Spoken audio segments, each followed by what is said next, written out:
Tropical Typhoon, Chairman TV. Weather update. Helping homeless people. Please subscribe.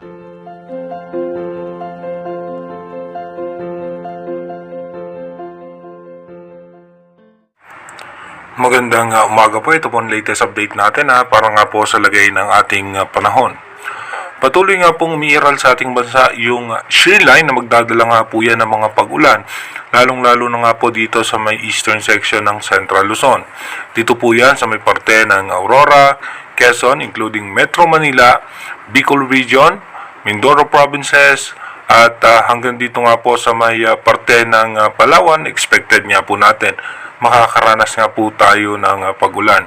At ayon po sa ating advanced weather forecast, bagyang hihina nga po yan sa mga susunod na araw, pero sa susunod na linggo nga po ay lalakas po yan at magkakaroon na naman tayo ng tuloy-tuloy na pag-ulan. Yung northeast monsoon naman ay apektado po niya ng extreme northern Luzon at kasama rin po yung parte ng Ilocos region at maging Zambales, Bataan ay kasama rin po sa mga naapektuhan ng northeast monsoon. Yung shear line po yan, abot po yan hanggang sa may parte pa ng Bulacan, Nueva Ecija. Expected din po natin na makakaranas tayo ng mga biglaang pagbuhos ng pag-ulan. Dito nga po sa ating rain map animation, mamaya nga pong alas 12 ng tanghali, expected po natin na mataas ang tsansa ng pag-ulan sa may parte ng Bicol region. Dito po yan, kasama po ang Marinduque, Mindoro Provinces, sa Pulilio Island, at maging dito nga po sa may parte ng Metro Manila ay mataas din po ang posibilidad ng pag-ulan.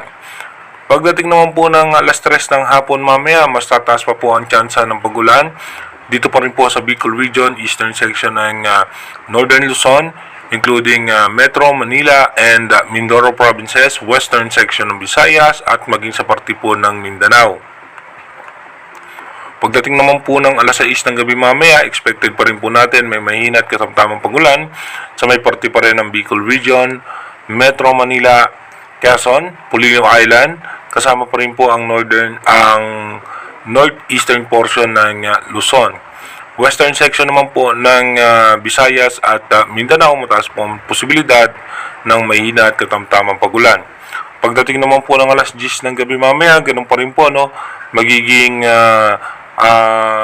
makatamtaman ng mga pag-ulan, posible pa rin po nating maranasan at makulimlim na kaulapan sa parte po ng Metro Manila at maging sa parte ng Central Luzon.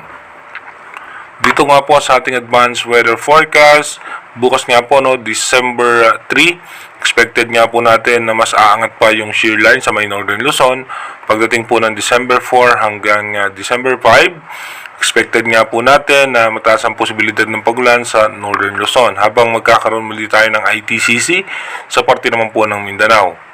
By December 6 hanggang December 7, dito nga po expected natin ITCC yung nakaka-apekto sa parte ng Mindanao at habang muling bubugso yung northeast monsoon. By December 8 hanggang December 9, dito nga po expected natin yung muling paglakas ng amihan at asahan nga natin magiging maulan ng Northern Luzon at kasama pa rin po ang Central Luzon at Southern Luzon. Then pagdating naman po ng December 10, expected natin ito nga po yung makakapal na kaulapan ay magpapaulan po yan sa ating bansa. By December 11, expected natin maulan pa rin po, kaya iba yung paghahanda at pag-iingat po sa ating mga kababayan dahil posible nga po tayong makaranas ng mga pagbaha at pagguho ng lupa. Sa ngayon nga po, wala tayong minomonitor na posibleng bagyo na makaka-apekto sa ating bansa. Inulit ko po, yung ating advanced weather forecast is possible scenario pa lamang po yan, malaki pa rin po ang tsansa na magbago po lahat yan. Kaya manatili tayong tumutok sa ating advanced weather forecast para malaman natin yung mga posibleng sama ng panahon na makaka-apekto sa ating bansa. Mag-iingat po tayo palagi. God bless po sa ating lahat.